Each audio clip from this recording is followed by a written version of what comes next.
So radically, so completely different, it's going to be as you compare a Wright brothers airplane to a 747. That's how much your life is going to change because of this. And one of the first things you're going to see is that a person, when your Saturnic part, your traditional part, starts to be touched by Uranus, one of the very first things you're going to start having trouble with are your family. Your parents, for instance.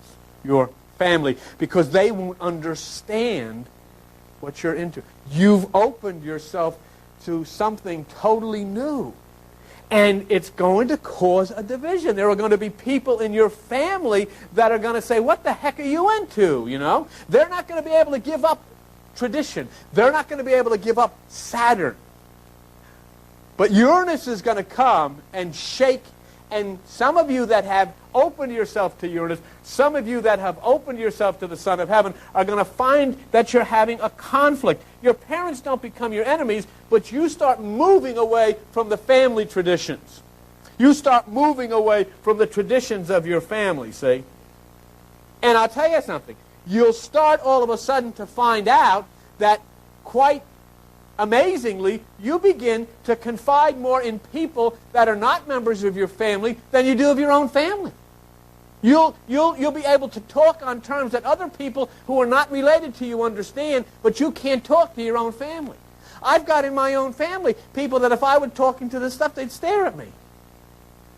See? I can talk to you. Many of you I can talk very intimately, very closely with, and we can have a relationship, but yet those of my own family I can't sit and discuss this with. No way. And so those are the things that start to happen. And why is that occurring? Because of that Uranus effect. And this is true. This is happening to you.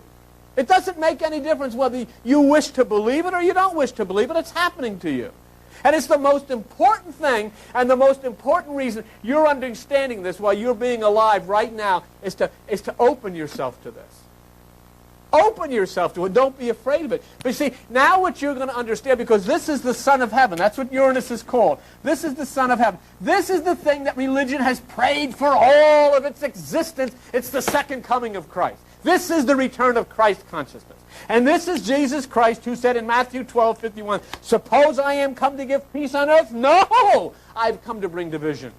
And that's exactly what happens to you. There's going to be division between you and your friends. There's going to be division between you and people you work with. There's going to be division between you and your family. People are not going to understand you because this is Christ consciousness that's starting to have its effect, and it's pulling you right out of that which is tradition. Uranus is pulling you out of Saturn. Christ is pulling you out of Satan. That's exactly what it is.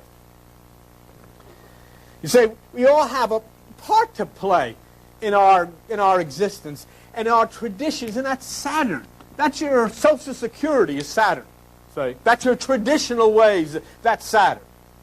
But what happens in Revelation 20, verse 1 to 10, it says, I saw an angel come down from heaven, and that devil that deceived many, Saturn, was cast into the lake of fire. What does it mean it was cast into the lake of fire? It's you! See? It's that part of you that finally finds yourself stifled into your own desires, into your own passions, in your own boredom. You're so blasted bored with life because nothing ever happens. You haven't. Many of us are going to be 30, 40, 50 years and haven't done a thing. You can sit down in this chair, stare at me, and think back into yourself. What have you accomplished? What the heck is the purpose even for the fact that you were born? See? But then you say, well, maybe up to this point, I haven't accomplished, but I've learned that there is a life now, and there is a purpose, and there is a reason, and something's going to happen. Saturn relates to time. Saturn relates to space. It's the need to do things as fast as possible. I got to get this done. I can't. You know, this is what I used to be before Mary and before Kathy, before Andy, before these people were helping. I'd walk into this room. I got to get this done, and I'm picking papers up here, and I'm picking papers up there, and I'm closing things and ripping things out. And most of the time, I was forgetting what the heck I was supposed to do anyhow. And then I was saying, wait a minute, I can't do this until I get the other thing. And I'd run into the room to get the other thing. And when I get to the other room, I forget what the other thing was that I was there to get. What am I here for? Then I have to go back, and I go back. Aha, now I remember. And I go get the other thing, and then I couldn't remember when I put my glasses. So I couldn't see what the other thing was anyhow. These things, they're alive. Glasses are alive. They are. These things are alive because when you put them down, they say, ha-ha! See? And they never where you put them. They go away. Okay. But this is Saturn. This is you got to do this. See? And then another part of Saturn is, I've got to do this because they expect me to. You know, it's they again. All of that is Saturn. But here comes Uranus, who since the beginning of the time does one thing, upsets them and you. Totally gets in between you and them and upsets it. See? The Saturn influence happens to you at the age of 7. At the age of 7 years old, you begin for the first time in your life to realize you are mortal. And when you realize that you are mortal, then at the age of 7, the great stress begins. Because from that point on, you spend your life trying to outwit fate. Huh? That's your whole life. You're going to try to stay alive, to stay unhurt, and to make something of yourself. Right? And here you are. Have you done it? Sure you have. But that's what it is. And that happens to you at the age of 7 because you start understanding your parents. And they've already reached the point of ultimate stress, right?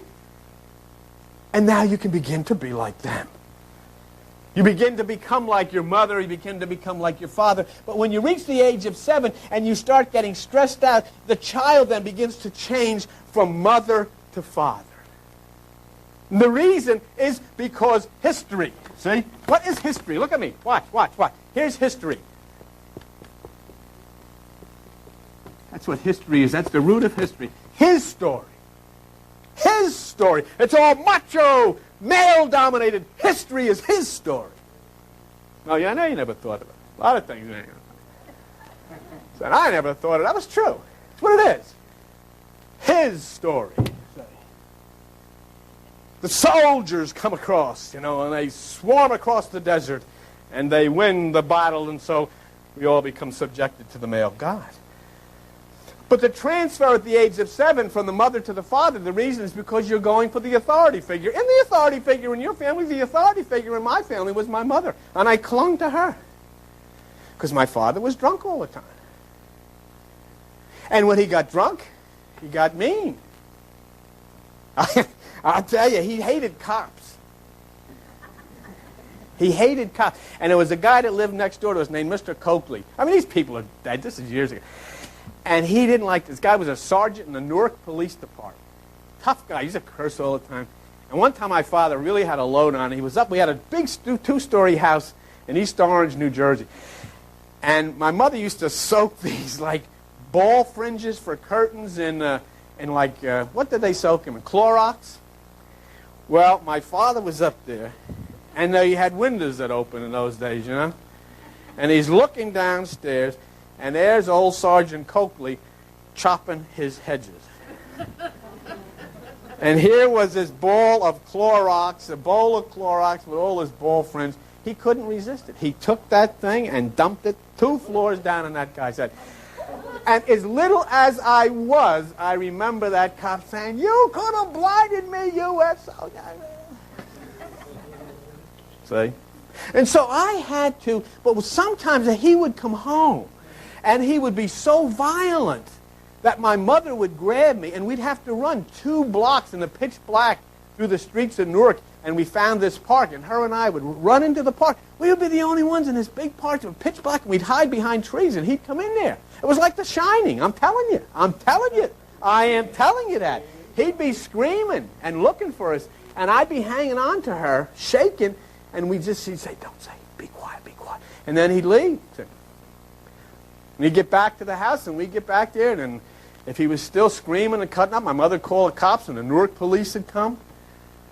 And when the Newark police came in, you know, I was so glad to see the cops, because I was scared that we were going to die.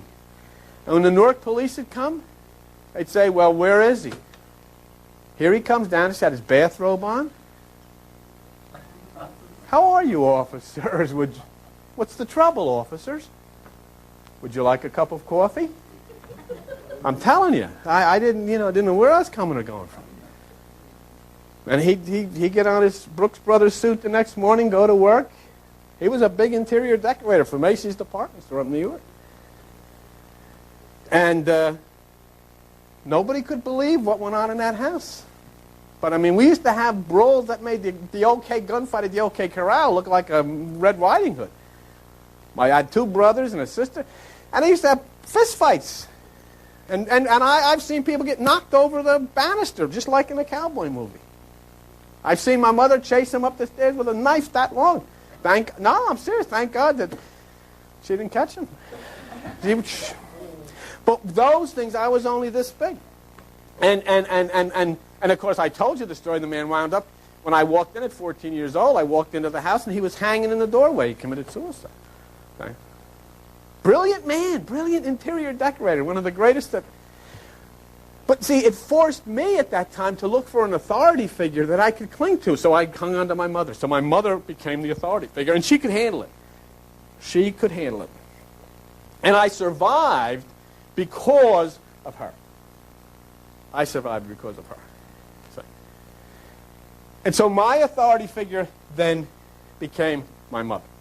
And see, here then, when you have Uranus that comes upon you, and you're trying, or Saturn is trying to hold on to you, see, what happens then? And these are the things that you begin to feel. You begin to feel that your spirit, you're not functioning, you're not progressing anywhere. You're not getting anywhere in your life, see?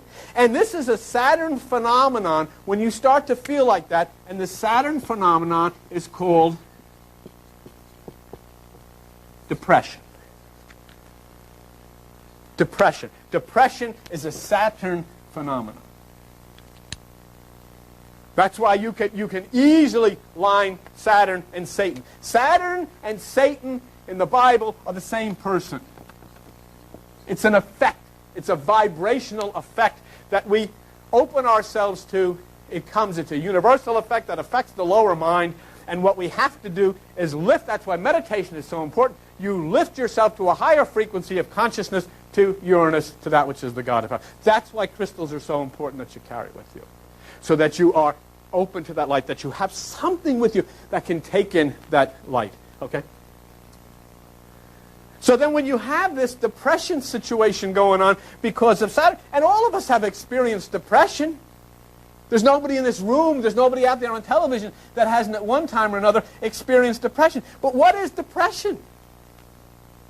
Depression is actually reflection. Okay? Depression is actually reflection. And what are we reflecting on when we are so-called depressed? It is that something in our life, okay, that is preventing our growth or our happiness. That's what depression is. Depression is simply a way of the spirit saying to you, this is what it is that is keeping you from accomplishing. This is what it is that is keeping you from having life. This is what it is that has to be changed. And so you dwell on it, and dwell on it, and dwell on it. See? That's why meditation is so important, because when you meditate, you raise yourself up into that higher realm of consciousness. Come on, stay with me. You raise yourself up into that higher realm of consciousness, and there you receive answers. There you receive light. There you receive understanding. And there then you can deal with that problem. There you can deal with the situation that you have. Meditation is so important because the depression is not really there to hurt you. The depression is pointing out to you what it is that is inhibiting your growth. I'm telling you, before the fine people in this place started to help me, I was actually starting to experience this because I knew I couldn't do it anymore. I couldn't get this. I didn't know what to do. And it had an effect between my relationship at home with John. So I had, I was depressed, but it was constantly, I'm thinking about it. And it was just nature's way, it's God's way of saying, this is what you got to do something about. So it's not bad. If depression becomes manic and so forth, it can become a very serious situation that needs a doctor's care. Sure it can. But I mean, that which we call the normal time of our reflection, when we go into a depression, is just nature, or God, if you want to say it that way, speaking inside of you and saying, think about this. This is what it is that's holding you down. And you say, oh, I'm so depressed. What are you thinking about? There is something there inside of you that's making you feel bad, and you're thinking about it. And that's what has to be changed, and that's what can be changed as we move up over Saturn, up into the sky, into Uranus. Okay? There is a Saturn Capricorn type. Okay? There is a Saturn Capricorn type. And what this is, and how they... is the reality of the status quo, the terrible thing that is inhibiting you, the traditional thing that's got you held down. And then Capricorn comes, which is the action that leads you to growth based on what needs to be changed. Suddenly, for instance, that interaction between Saturn and Capricorn says, I am held down by the tradition, but there is Capricorn which comes along and says, this is what should be done in order to change the direction you're going in and changing the problems that you have in your life. And Uranus makes it happen. Uranus makes it happen. Capricorn will give you the direction to lift yourself out of this morass, out of this depression, and then Uranus makes it happen, plugging you into that heart. That's what Christ is, you see. See, that's what Jesus tried to get through you. It's in you. All of the electrons, all of the electromagnetic fields are in you, waiting to be touched by these vibrations. If you'll exercise that which Jesus called the single eye, open yourself to it, you'll start to be touched by these vibrations, by this light which activates in your electromagnetic system of your brain, and you'll start then to plug in, and you'll be able to get out of this and raise yourself up into this. And then through Capricorn, you take on new action that fulfills your life and changes things. Now, what induces the depression? Uranus. God induces the depression. Because the mind all of a sudden starts to become filled with the directions of God that says, you are being inhibited in your life by this. Do something about it. This is what's wrong inside of you that should be changed. And if you will allow this to be changed, you'll be lifted up and you'll have a new life. It's simply God or nature's way of saying what's wrong inside of you. Because Uranus is always in a struggle with Saturn, and Saturn is the status quo. Saturn is the tradition. Saturn is, I was born this way and I'll stay this way. Say, this is what I am. This is my mother was this, my father was this, my grandmother, and I'm going to stay there. That's the tradition. But all the time, Uranus is slamming on the door saying, hey, change it, change it, change it, change it, change your traditions. See? And what's happening here is, like it says in Matthew 11:12, Jesus says, from the days of John the Baptist until now, the kingdom of heaven suffers violence. What's that mean? From the days of John the Baptist until now. It was the time of John the Baptist when the Western mind realized the need to move from the earth, which is the lower mind, into the water, which is the Jordan River, which is the second stage of consciousness or truth, to be sunk and submitted into that water, and then rise up into the air, which is the third stage of consciousness, which is the third heaven. Say, we didn't know that. See, the Western mind didn't know that before that. There was none of this in Judaism. There was none of this in the Old Testament of Judaism. This comes out of Buddhism. It comes through the Nazarenes and then the Essenes, and it came out of John the Baptist. You've got to move out of the earth, which is your lower mind. You've got to come into the water, which is the second stage of consciousness. And when you submit yourself to the second stage of consciousness, you'll rise up into the air, which is the third stage of consciousness. That's what baptism's all about. That has nothing to do with being sunk in water. Nothing at all. Nothing, not real water. It's getting away from the earth, which is your lower mind, getting into the water, which is your second stage of consciousness, and then rising up into the air, which is the third. That's why it says in the Bible you will rise to meet Jesus in the air, because you rise into the third stage of consciousness. The third stage of consciousness is the third heaven. That's why the Apostle Paul said, I had an out-of-body experience and was taken up into the third heaven.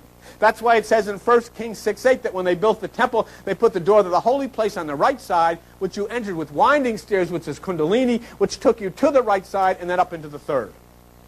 All of this means there's a third stage of consciousness in your head. And when you get there, you rise into the place where God dwells. But what he said is, from the time of John the Baptist, you see, from the time of that preaching, of that understanding, the kingdom of heaven, and the kingdom, what is the kingdom of heaven? You! The mind. The human mind is the kingdom of heaven. That's why Jesus Christ said, the kingdom of heaven is in you. It's in you. Say, let me show you something. Since I've been getting this help, I've all of a sudden relaxed a little bit, and I was studying. And I'm doing this in a few weeks on Sunday morning, but I'll just give you a little bit. So, here is Jesus talking to the Pharisees. And he turns around and he says, hey, you bunch of two-bit hypocrites. You know what you do?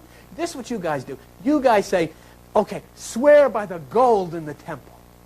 You know, the gold in the temple is important. But you say, forget the building. Forget the temple itself.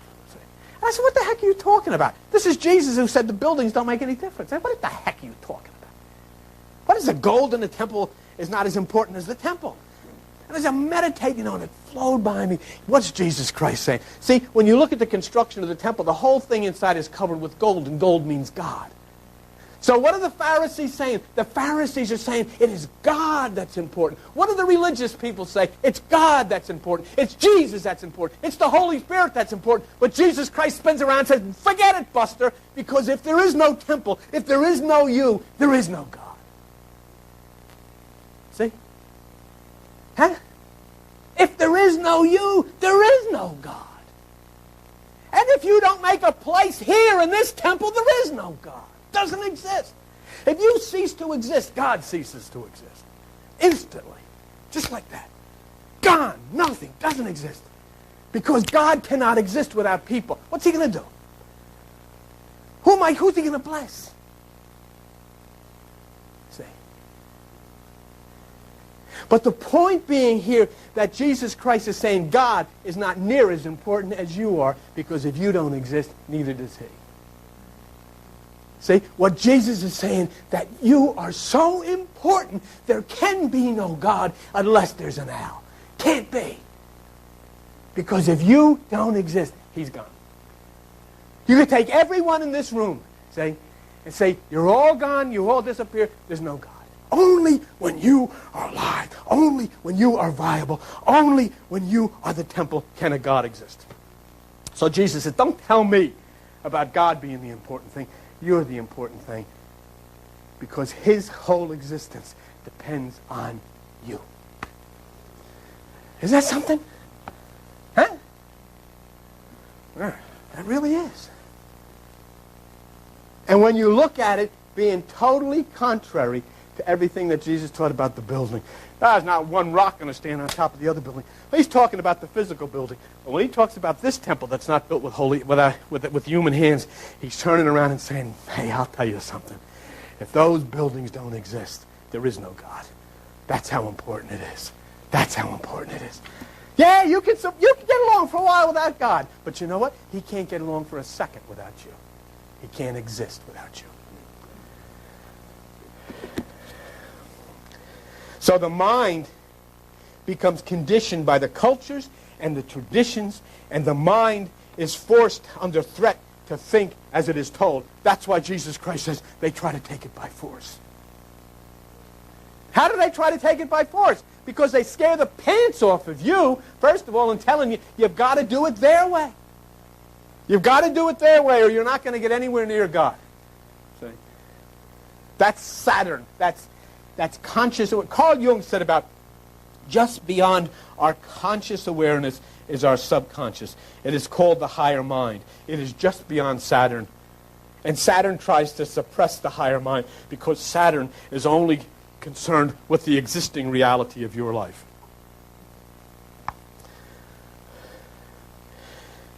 That's why the psalmist said in Psalm 61, you don't have to go there. You can if you want, but what's the difference? I'm just about done here, but I wanted to share this with you. Psalm 61. And it says, okay? Psalm 61, verse 1. Hear my God, O God, attend to my prayer. From the end of the earth will I cry unto you. When my heart is overwhelmed. And what does he say? Lead me to the rock that is higher than I. And if you want to bring it down to 1991 scientific God stuff, bring me to the place of the pineal gland of the brain. And change it from sand to stone. And let that be the stone that the builders rejected. But I will take it. And it will be the capstone of my building. It will be the single eye. And from there will pour forth light into me, out from me, which is the Christ. Lead me to the rock that is higher than I. Because you and I are of the lower, and the rock of the pineal of that which is of the higher. Lead me to that place. And then it says in verse 3, for you have been a shelter for me, a strong tower from the enemy. In other words, that's meditation. The shelter is when you hide yourself in the ark within. The strong tower is when you lift yourself to that place above all of your enemies. I will abide in your tabernacle forever, which is within yourself. I will trust in the covert of your wings, which is that of the mighty spirit dove which surrounds you. Selah, Selah, Selah. Peace, peace, peace above.